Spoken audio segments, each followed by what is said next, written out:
All right, well, thank you for the introductions, Linda. So as she mentioned, my name's Bryan. I'm a program lead with the primary healthcare information team at CIHI, and I'll be presenting with Christine McKenzie, my colleague, about the primary healthcare data content standard. So first, I'll just be talking a bit about primary healthcare data in Canada, and then getting into the development approach of the primary healthcare data content standard with a brief overview of some of the content that is within the standard. And then I'll be flipping it over to my colleague, Christine, who'll talk about the Pan-Canadian Health Data Content Framework. So in terms of primary healthcare data in Canada, here are a few facts. So there's about 46,000 primary care physicians in Canada. 80% of the health system encounters take place in primary health care. And 93% of primary care physicians use electronic medical records. There's about 3 main EMR vendors, but the vast majority are with TELUS Health.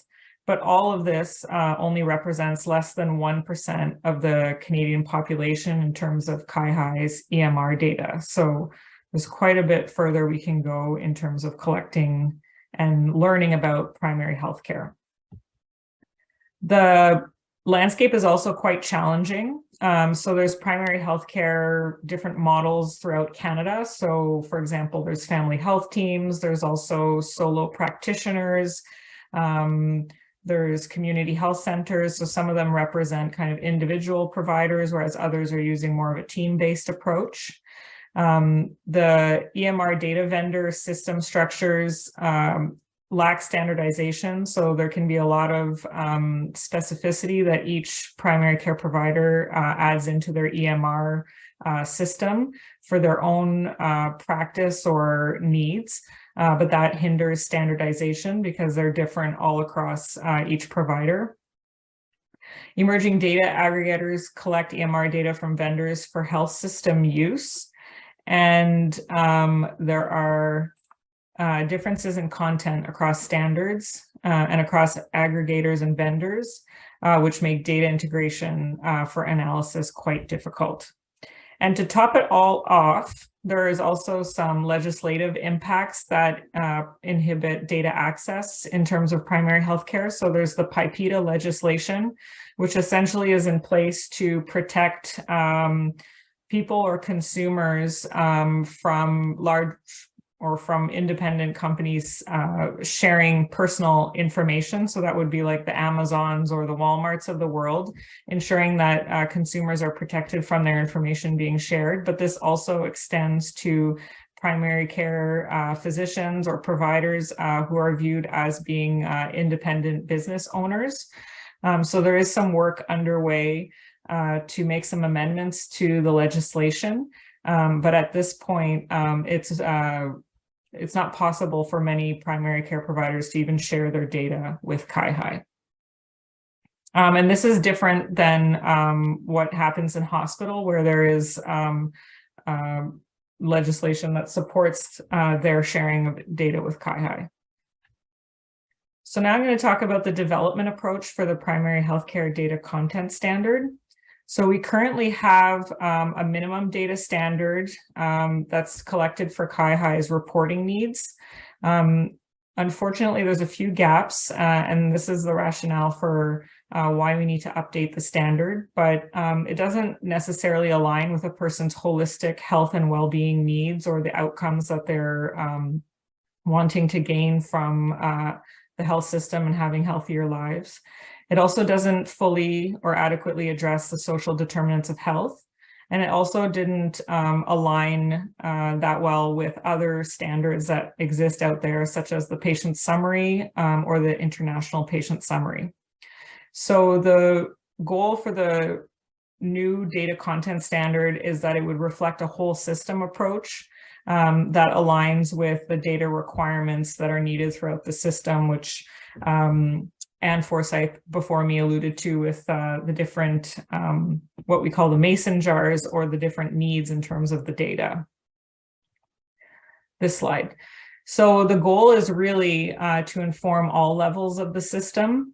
So it would be informing a person's health for their own use, but also for providers to have the right information for care planning and management of that person's care. It will also include data to inform the operations of an organization. So in primary healthcare and across the system, what's the data you need to do quality improvement? How do you program or plan for programs and services? How do you adequately allocate resources? And then also data to inform health system planning, which is more historically the data that CIHI was receiving to inform health system planning, and then also to inform population and public health. So what is the health of people in communities? What do we know about their chronic illnesses in order to plan programs and services, and how can we improve their health outcomes? So this is a new approach in terms of CIHI's data standard development. So as mentioned in the previous presentation, and just to reiterate here, typically the CIHI data that was used was really for health system reporting, but we are moving beyond that to have uses for primary and secondary use, but that data is not necessarily data that CIHI would be collecting. So this slide is really aiming to describe what are the features of high-functioning primary healthcare systems. So in order to know what type of data the data content standard needed or needs to reflect, it really should be reflecting that whole systems approach. So at the person's health level, we're really looking at their experience of the system. So receiving person-centered care, holistic services that are based on their mental, physical, spiritual, or environmental needs. Services provided by teams where they have culturally safe care, trauma-informed, and that supports their social determinants of health. And then at that care organization level, we're really talking about the model of care. So ensuring that it's continuous and coordinated, that services are accessible and effective.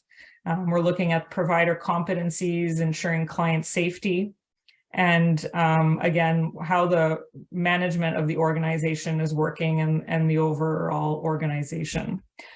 At the health system planning level, what is the data needed to look at governance and accountability? How do we know that the funding and incentive models are working?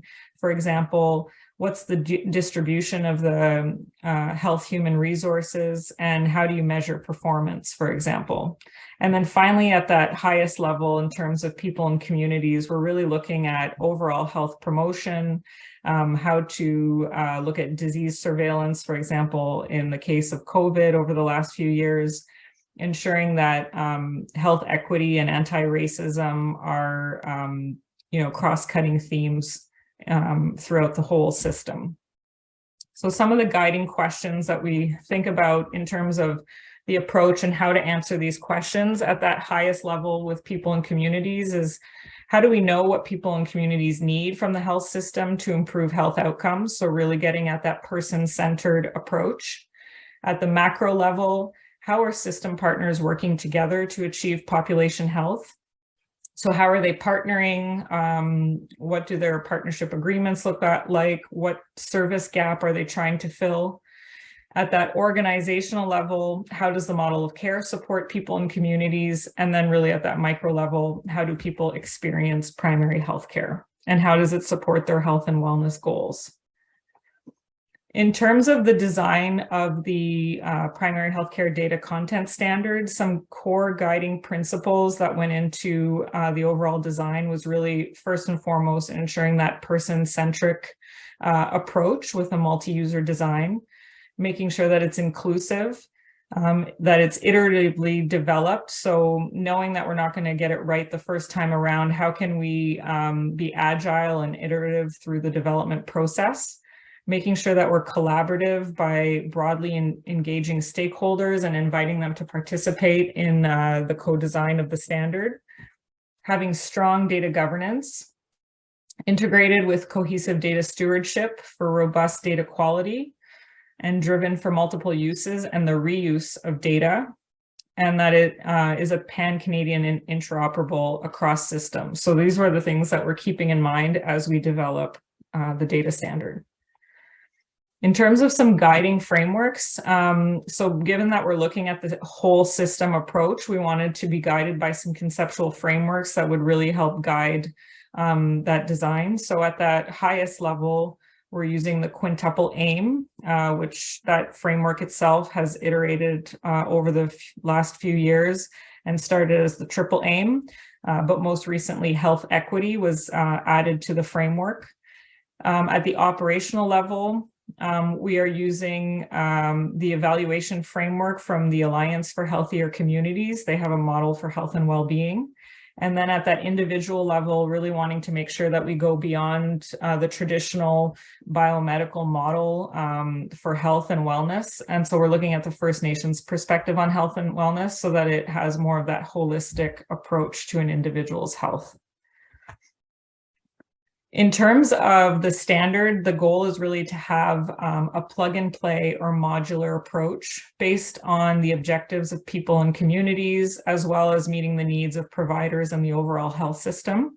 So it essentially have like a menu of data categories like you see on the right, which this is just a screenshot from the United States core data for interoperability, which provides kind of a visual representation of what we're talking about when we say modular and plug and play.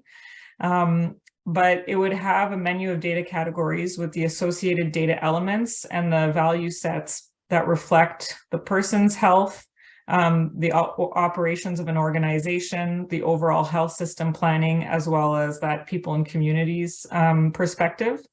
And it would embed the social determinants of health as cross-cutting themes throughout these different data categories, as well as embed health equity, cultural safety, and holistic health.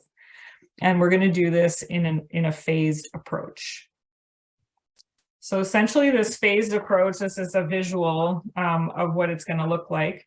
But how we've gone about this is that we started by doing a literature review and environmental scan to identify peer review and gray literature source documents. And then there's been extensive mapping exercises done to identify data categories that are aligned with the features of high functioning primary healthcare systems.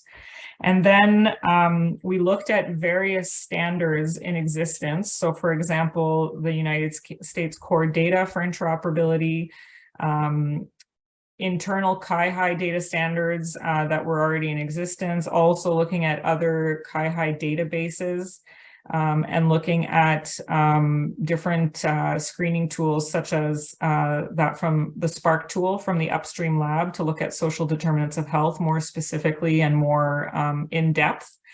And so these mapping exercises are ongoing as jurisdictions continue to, we learn about different jurisdiction standards and then incorporate them to make sure to look at how we're aligned and where we're different.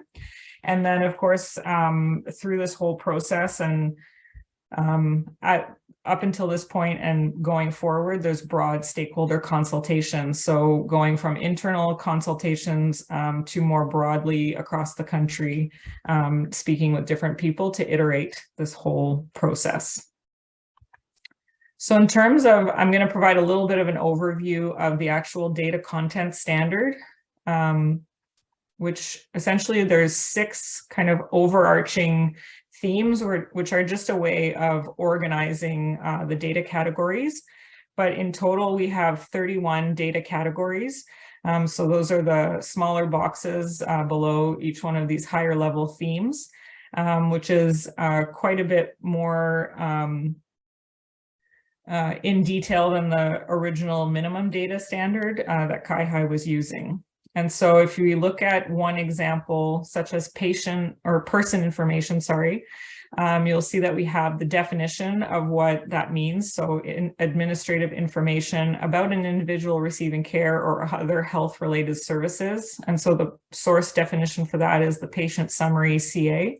And then you see here all of the data elements that go under person information. So the typical things you would see around first name, last name, etc. So each one of those 31 categories has data elements within, and we have not yet gone through the process of identifying all of the different value sets that go with each one of these data elements. So that's work that will be underway.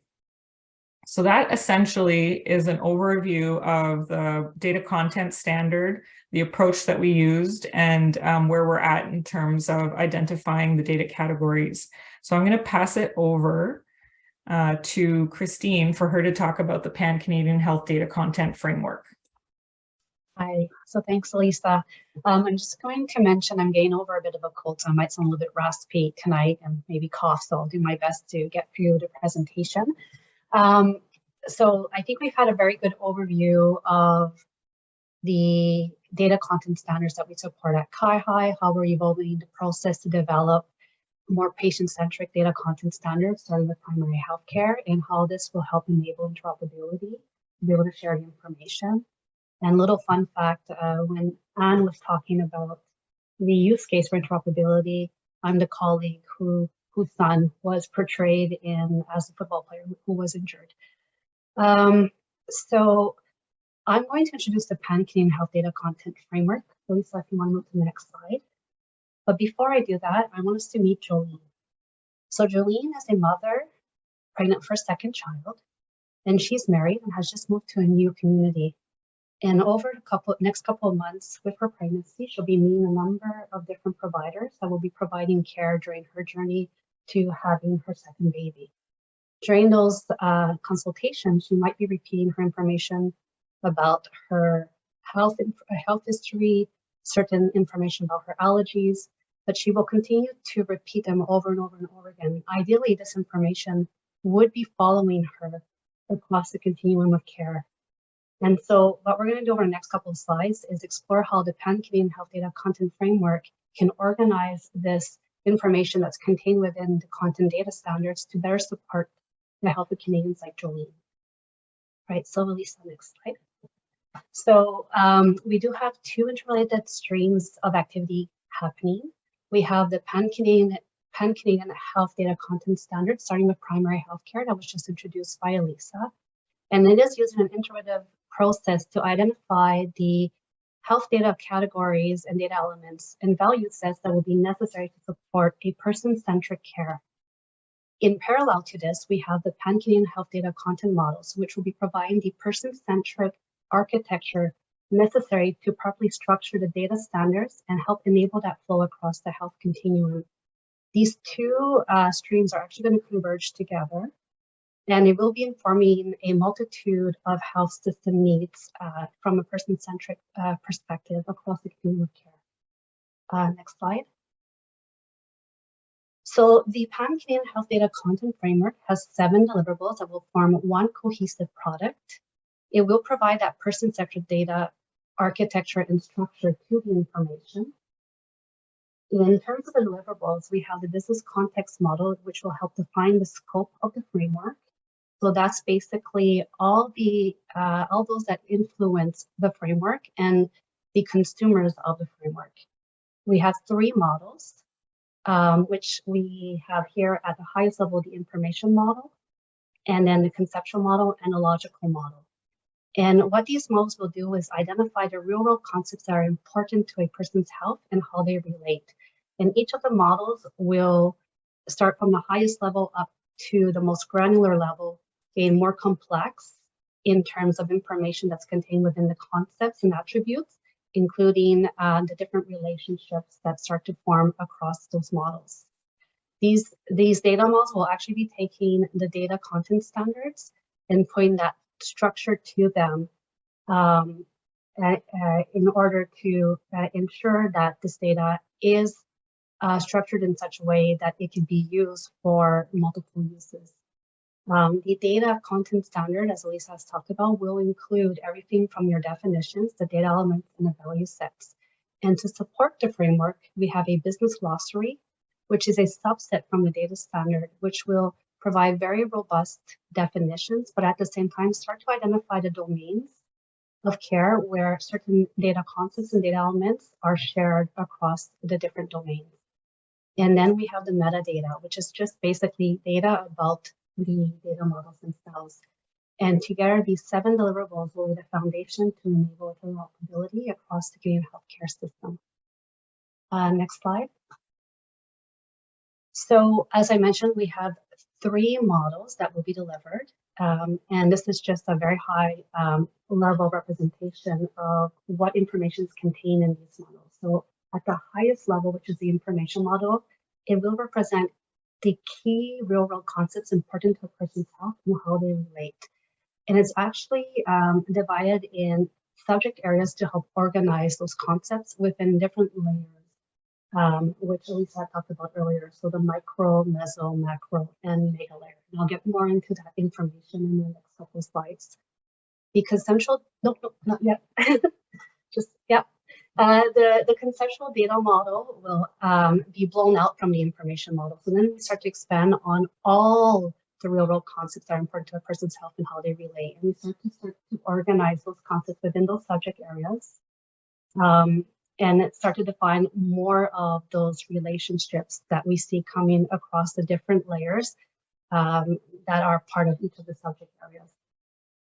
And then we have the logical data model, which starts to get into more of the more complex relationships and starts to classify the different concepts and define the different data attributes and elements for each of those concepts. So we can go to the next slide. So this is an example of how the models start to work together. So using the person concept, because it is a person-centric model, we start to identify 14 key relationships at the information level. And as the models start to expand to each of the levels, the conceptual data model starts to add in another 20 relationships for that person concept. Once we get down to the logical data model, we start to nest in the data standard elements, and often in modeling we call them attributes.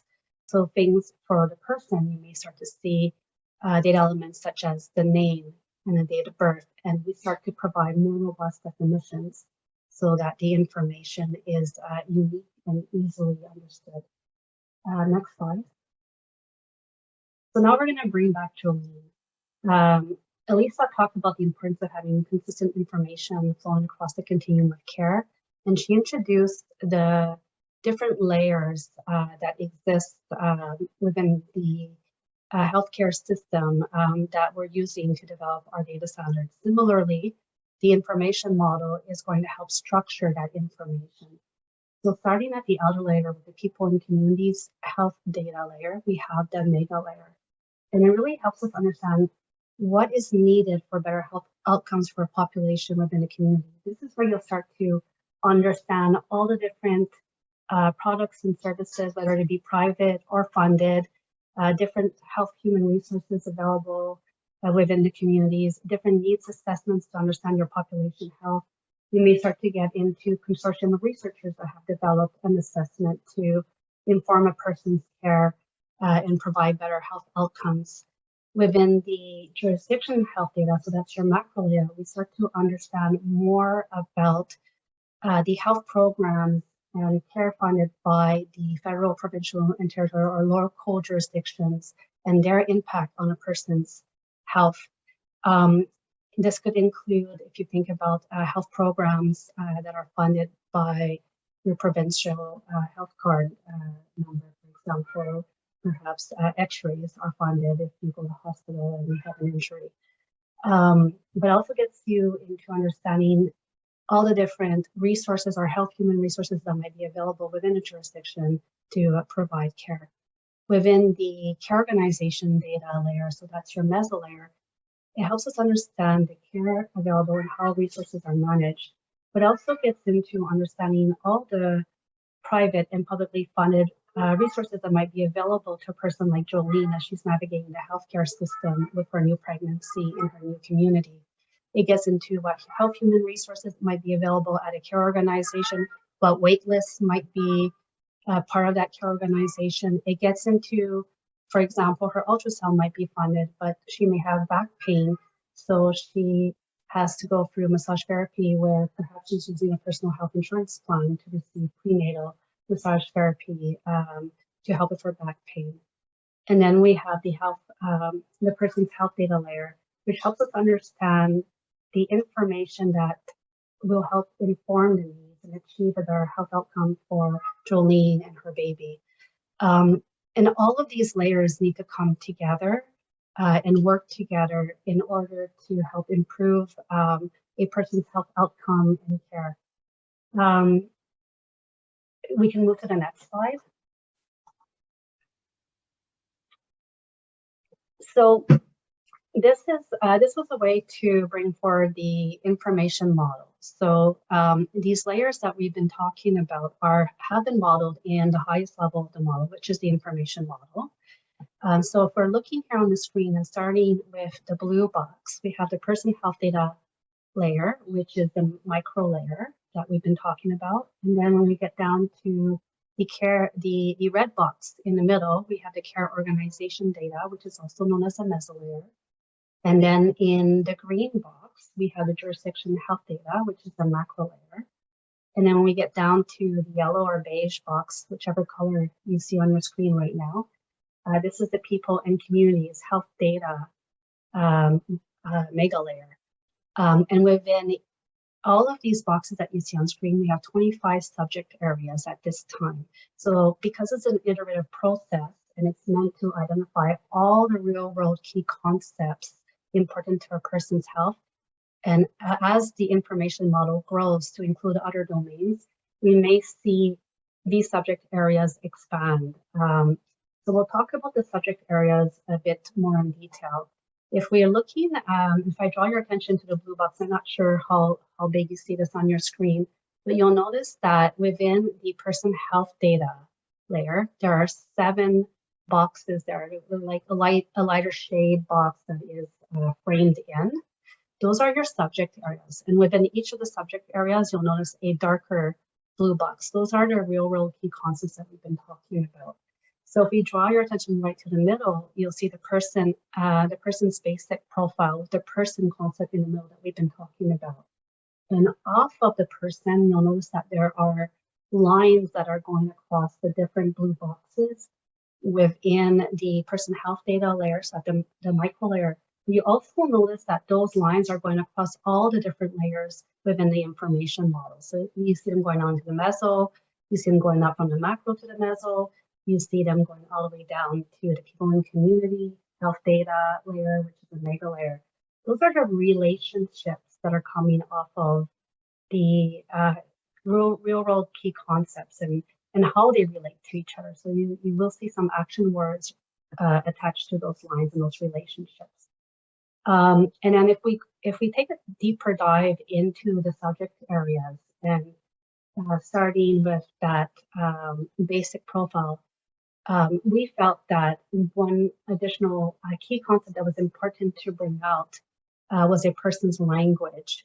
And so there's a relationship coming from there.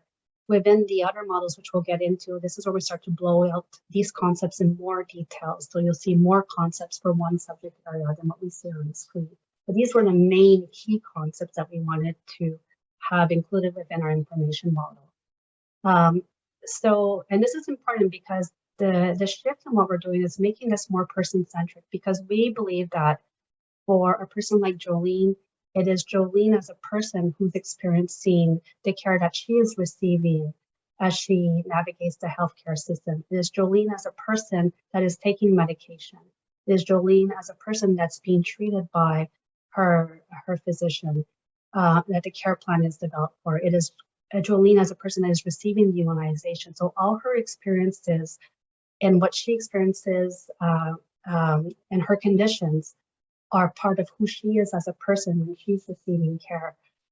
If you navigate over to the left side of the blue screen underneath the people care management system, this is where you see the person, Jolene, for example, become a client. So now that she's entered the healthcare system, she is now a client. And this is where the management of her care as a client within, in this example, within primary healthcare with her primary healthcare physician, this is where we start to look at what her care plan might be Within the person care delivery, this is where we captured information about the encounters, the administrative information that came when Jolene became a client within the healthcare system.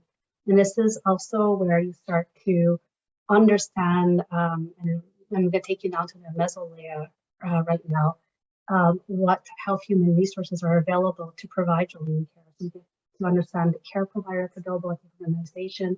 We might start to understand what resources or services and products are available to her. And then we start to understand also maybe what kind of wait lists might be happening within a specific care organization. And then similarly, as we've mentioned before, as we draw down to that macro layer, we start to understand all the different health human resources that might be available within a jurisdiction and products and services that are funded to help provide care to Jolene. And then again, once we get to the people and communities layer, we get an understanding of what the different populations, different health human resources, what different kinds of programs and services are available within the community that Jolene lives, but also across the different jurisdictions and health system. So as you can see, this is a very fluid and flowing health system. And this model is to represent that all of these different layers that we've been talking about need to work together to ensure that Jolene has a better health outcome for herself and also for her unborn baby as she's navigating the healthcare system. So we'll move to the next slide. So this is the conceptual model. Sorry, I'm just going to grab a sip of water. So the conceptual model identifies all the real world concepts. So in the last diagram, we're looking at the information model, highest level, which were the key concepts. But now we're talking about all the real world concepts that are important to a person's health. And this is where we start to draw on those concepts that exist across the primary healthcare data content standard, but also in such a way that it can expand across other domains of care. In this example, sticking with the person concept, which is the big blue box in the center, you'll notice that there's a bunch of lines coming off of it with the relationships to some other key concepts that you found in the basic profile. But as well, you start to see other relationships off to the side to other important concepts for the person's health. So again, keeping with the different layers within the information model, they've been color coordinated so that you can see how the relationships within this conceptual model relate to all the different layers. And in this example, you start to see the micro layer that are still in the lighter shaded blue on the outside of the box. And then you see the green boxes, which is the macro layer. And then we get into the red boxes, which is the meso layer, and then the yellow box, which is the mega layer. So this is what an example of just one subject area looks like in a conceptual model. So as you can imagine, as we blow out all the subject areas that you see across the information model, it does blow up to have quite a few concepts, and all the relationships have lines going between them to connect the model together. Over to the next screen. So this is a logical data model, and then it is the most granular and more detailed level of the data model. So now we've taken all these concepts that are part of conceptual models, and we start to drill down into the details to carefully classify and fully represent all the complex relationships that exist between the health concepts and those data elements that are within each of those concepts. So here's an example again of the person and those attributes, those characteristics that actually define that person, that make them unique. So we have that birth date, we have their family name, we have their given name, we have their middle name, and we have a sex at birth. But it's really about the characteristics that are defining that person. So this is how, these are the kinds of attributes or data elements from the data standard that you would see on the person. So we can go to the next slide. And this is what we're working towards. So you heard Anne talk about this a bit earlier. We do have a partnership with Canada Health Infoway, and we work very closely with them. And they're leading the interoperability roadmap. And there's a couple enablers that Anne Forsyth was sharing on the screen earlier about how we will achieve interoperability. So one of the areas that we're working closely with them is on the content data standards, the Pan-Canadian Health Data Content Framework, as well as the data exchange. So this is just a high-level illustration of how it's all coming together.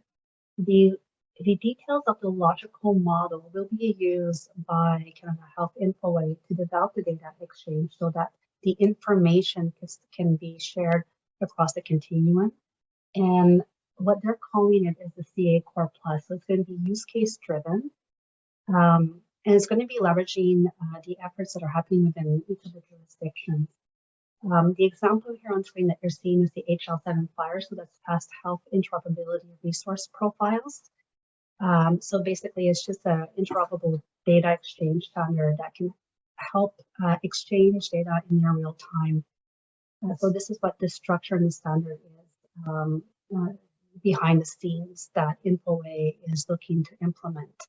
And then within the framework itself, as you can see, the information within a data center kind of stems across the current, the continuum of care, right? So we see here that we have domains that are cross-cutting health human resources across every level of the information model, as I mentioned before. There are the same concept exists when it comes to pharmaceuticals and medications. But the domains are also shared across the different data elements are shared across 2 or more domains across the health system. So this is a framework that is starting with primary healthcare, but that will grow. Similarly, that's the same kind of initiative that we're trying to achieve with interoperability, to have the ability to exchange information across the continuum. Next slide. So we've talked about this a little bit already when we were talking about the primary healthcare data content standard, but this is a program of work that we're doing that will require a broad engagement and consultation with different collaborators across the spectrum of stakeholders. Everything from vendors to the health workforce to the federal, provincial, and territories. And the goal here is to ensure that the work that we're doing is going to not be duplicating efforts, but also to ensure that the information that we are developing within our content standards, as well as the framework data models, are going to meet the needs of all of our stakeholders so that we can truly achieve this cohesive, interoperable health system that will inform different types of information needs that are needed. Next slide. And this is just a high-level timeline about the primary healthcare component of the framework.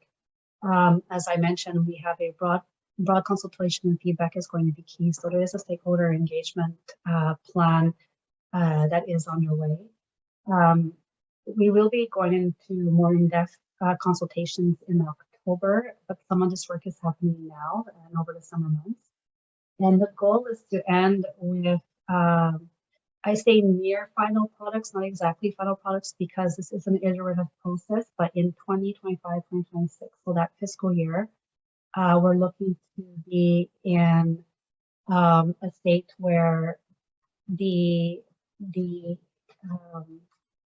framework itself is more mature, and that we're able to start evolving it to continue to grow as the healthcare system evolves and changes. And I think that's the last slide. Yeah, so I think Alyssa and I can take